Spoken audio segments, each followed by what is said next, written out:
Tem alguém aí ainda?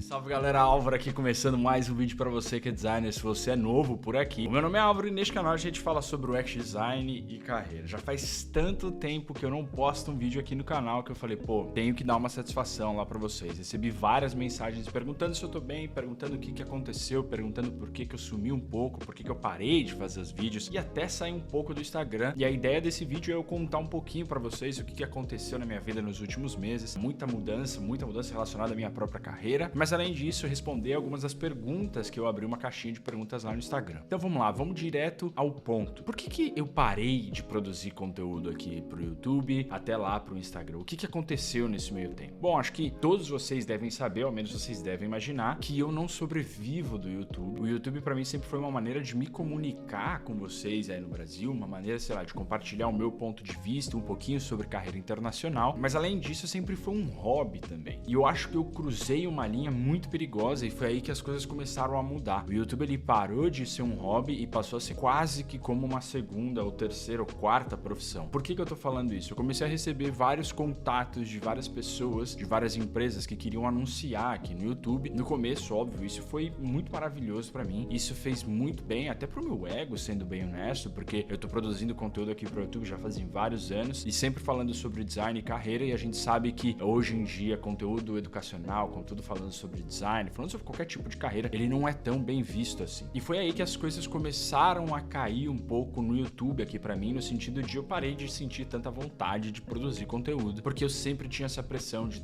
eu tenho que sentar, eu tenho que escrever roteiro e etc. E passou a ser muito mais como um trabalho e não como um hobby. É muito legal isso acontecer. Comecei a trabalhar com várias pessoas, tinham pessoas que estavam me ajudando na edição dos vídeos, tinham pessoas que estavam me ajudando na criação de conteúdo para as redes sociais. Se tornou basicamente uma empresa, falando bem honestamente. Tive que abrir uma empresa aí no Brasil porque a coisa começou a crescer de uma maneira muito interessante. Só que isso foi o que fez eu perder a vontade de criar conteúdo aqui pro YouTube, porque a ideia sempre foi eu compartilhar muito abertamente, muito de coração, meu ponto de vista sobre o design de uma maneira geral, sobre o UX design de uma maneira geral. Esse foi o primeiro ponto. O segundo ponto foi que em determinado momento aqui no YouTube eu comecei a receber um número absurdo de haters. Por mais louco que isso pareça, pra mim até hoje eu não entendo o que aconteceu. Eu comecei a receber inúmeros comentários de pessoas falando que eu era um fracassado, que eu vendia uma vida que não existia, eu vendia um sonho para as pessoas que não existia, eu tentava vender isso através da minha mentoria. Para quem já participou da minha mentoria, para todos vocês que já conversaram comigo tanto no Instagram, no LinkedIn, ou veio falar comigo, acabou tendo uma sessão de mentoria, eu sempre fui muito claro, falando que em nenhum momento a vida de UX design é perfeita, a vida de você trabalhar fora do Brasil é perfeita. Eu sempre trouxe todos os pontos difíceis disso, mas que se é o seu sonho, se é algo que você acha interessante, se é algo que você tem vontade de fazer, pô, você tem que seguir pra frente e fazer isso. E eu comecei a receber esses haters, até que chegou o ponto que começou a me fazer mal psicologicamente falando. Eu vinha passando por outros problemas na minha vida pessoal também, e isso foi sugando a minha energia de uma maneira onde eu não tinha mais a mínima vontade de criar conteúdo aqui pro YouTube. Recebi comentários muito pesados. Um dos comentários, eu acho que talvez eu nem precisasse dar palco pra isso aqui, mas eu acho que é interessante falar. Eu recebi um comentário de uma pessoa falando: Álvaro, você pisca muito durante os seus vídeos, você é um piscão do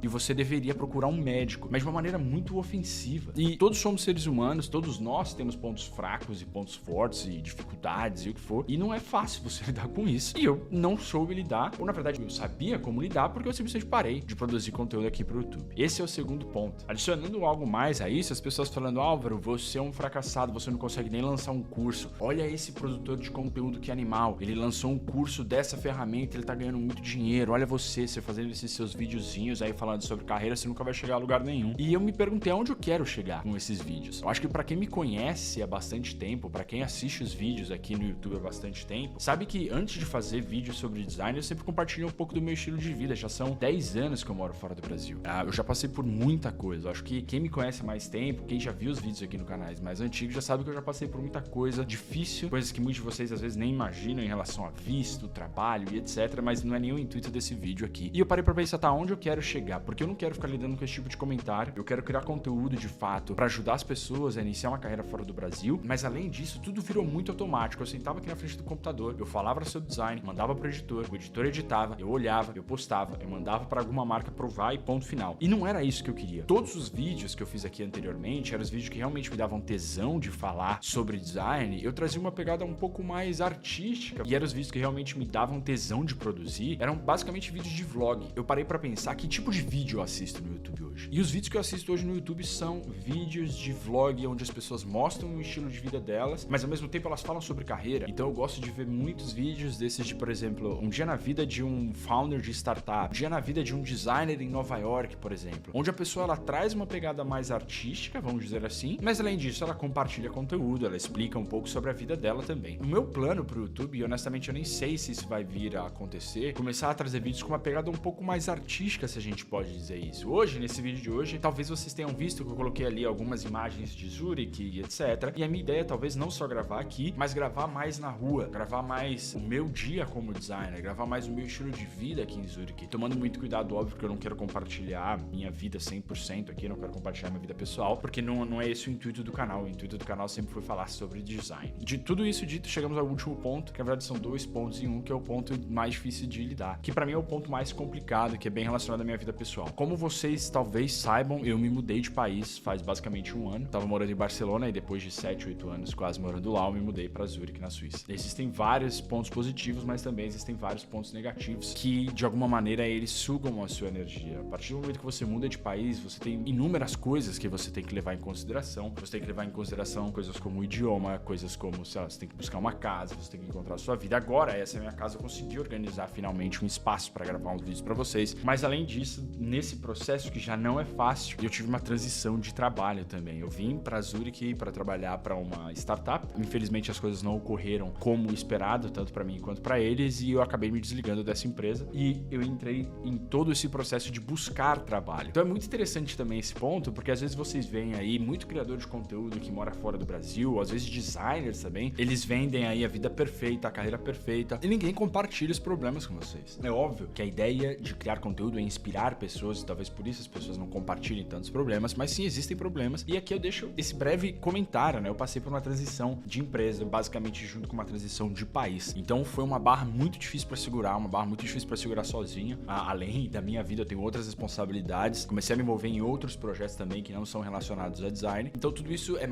muito complexo você começar a organizar tudo isso e pensar tudo isso. Tudo isso dito, eu acredito que eu vou voltar a produzir mais conteúdo aqui pro YouTube, mas óbvio, vai depender um pouquinho da interação de vocês, vai depender um pouquinho do que vocês querem ver aqui. Eu não quero ser o cara que senta aqui e só fala com vocês de ponto final, eu quero trazer algo a mais, eu quero trazer o meu ponto de vista, a minha carreira aqui fora e etc. Vou responder algumas perguntas que eu recebi lá no Instagram. Se você não me segue lá no Instagram também, já vou deixar aqui embaixo. E eu abri uma caixinha de perguntas falando que eu tava voltando e vou responder algumas dessas perguntas aqui. A primeira pergunta, e foi a pergunta que eu mais recebi lá no Instagram, é se eu estou com a agenda de mentorias abertas. Sim, eu estou com a minha agenda de mentorias abertas, mas como eu falei, ela tá bem justa. Hoje eu só consigo abrir um espaço na minha agenda toda segunda-feira. Se vocês querem saber sobre as mentorias, é só vocês entrarem no mentorias.design. Existem 2 tipos de mentoria, uma mais curta e uma mais longa, e a gente pode ir lá e bater um papo sobre design, sobre o que vocês quiserem saber. Mas é isso, a agenda tá bem apertada, eu só tenho horário na segunda-feira. Tem uma pergunta muito interessante aqui do Felipe. O Felipe me pergunta: empregos para quem é júnior é mais provável de conseguir dentro ou fora do Brasil? Ótima pergunta, Felipe, vamos lá. Quando a gente fala sobre empregos para quem é júnior, ou melhor dizendo, empregos fora do Brasil, normalmente você precisa já ter um nível de senioridade um pouco mais alto. Por quê? Leva em consideração que aquela empresa vai ter um custo maior para te levar para outro país, ou melhor, para te trazer para algum outro país. Por mais que às vezes você tenha uma cidadania europeia e vai facilitar muito o seu processo de visto, a empresa tem outros custos relacionados a isso. Então talvez elas vão ter que te ajudar com um relocation package, talvez essa empresa vai ter que ajudar você a pagar uma acomodação nos primeiros meses, o que não é algo barato, e uma série de outros fatores. E claro, dependendo do país que você quer ir, existem outros fatores que são mais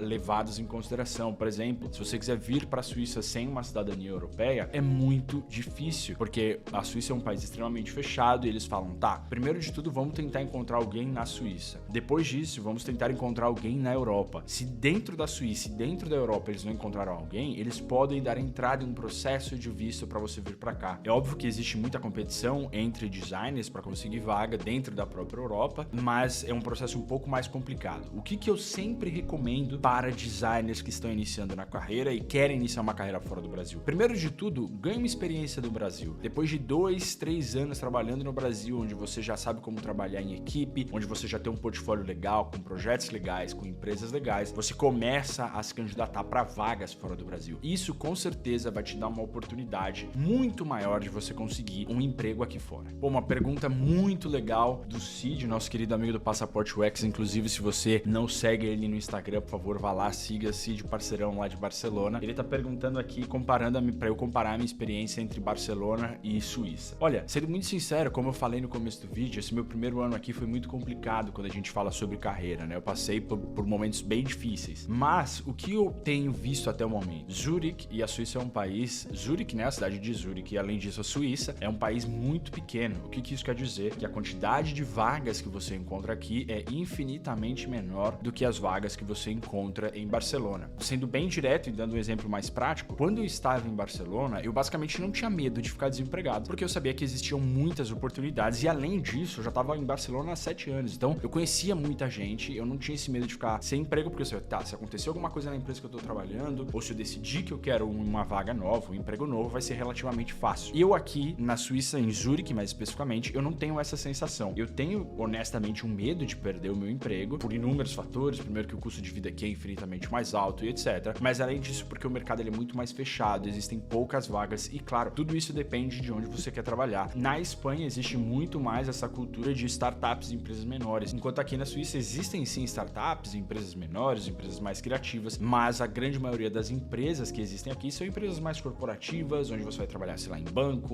na área de seguros e etc. Então é um mercado muito mais fechado, mas ao mesmo tempo, pelo o que eu vi até agora, a partir do momento que você entra em uma vaga, que você consegue entrar em uma empresa dessas mais estáveis ou dessas mais tradicionais, vamos dizer assim, o mercado ele passa a ser muito mais fácil.